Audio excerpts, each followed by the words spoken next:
입양 후에 양부모에게 상습적인 학대를 당하다 16개월 짧은 생을 마감한 정인이 사건. 오는 13일 양부모 재판을 앞두고 살인죄가 적용될지 관심이 모아지고 있습니다. 사건과 법, 김혜민 변호사와 오늘 이 이야기 나눠보겠습니다.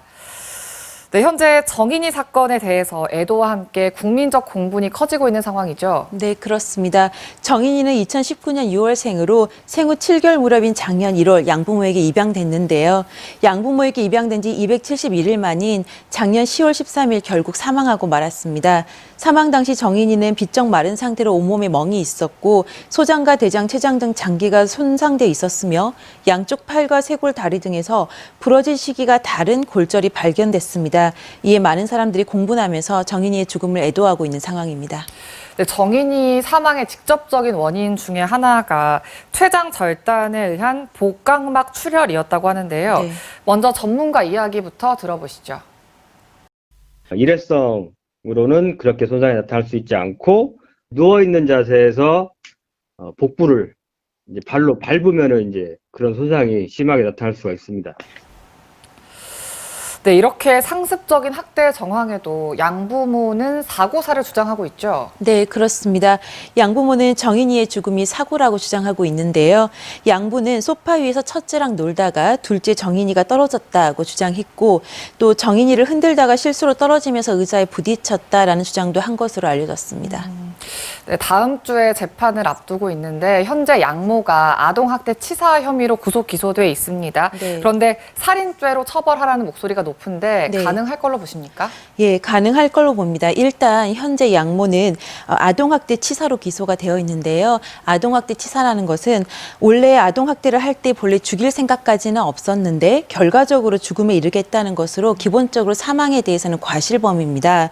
그러나 생후 16개월 영아가 췌장 절단에 의한 복강막 출혈로 사망할 때는 성인이 누워있는 영아 위로 뛰어내려서 강하게 밟는 정도의 충격이 가해져야지만 그게 가능하다는 것이거든요.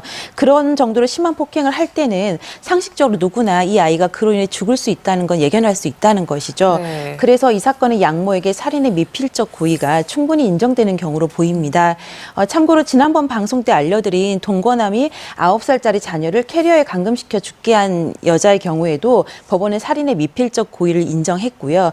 그리고 여교사를 폭행하여 췌장 파열로 죽게 한 사건에서도 대법원은 살인죄를 확정한 바 있습니다. 네, 그런데 이 살인죄를 적용했을 때 자칫 무죄가 나올 수 있다 이런 이야기도 있던데 이건 무슨 말인가요? 그 부분은 구체적으로 어떤 방법으로 학대를 해서 사망에 이르게 했는지를 사실 확인할 수 없는 상황이거든요. 그렇기 때문에 현재 공소장도 불상의 방법으로 학대하여 이제 사망에 이르게 했다는 것인데 살인죄가 된다는 것은 이런 행동을 할 정도면 살인의 결과를 예측할 수 있겠구나라고 판단이 돼야 되니까 그 행위 형태가 좀 구체적으로 특정되는 것이 필요합니다. 그렇지 않고 살인죄로 기소했다가는 자칫 무죄가 나올 수도 있다는 그런 의미로 보입니다. 한편 검찰은 지난달 중순 부검이 3명에게 사망 원인에 대한 재감정을 의뢰했는데요. 만에 하나 살인의 고의를 증명할 의학적 소견이 나온다면 지금 기소되어 있는 학대 치사에서 살인으로 공소장을 변경하겠다는 입장입니다. 네, 또 이번 사건이 공분을 산 이유 중에 하나가 정인이가 사망하기 전까지 3차례나 경찰에 아동학대 의심 신고가 있었는데 경찰이 무혐의 처분을 내렸어요. 네, 그렇습니다. 지난해 5월부터 어린이집과 병원 등에서 3차례 아동학대 신고를 이미 했었는데요. 경찰은 증거를 찾지 못했다며 모두 무혐의로 판단했습니다. 특히 지난 9월 23일, 즉 정인이가 사망하기 한 달도 채 남지 않았던 시점이었는데요.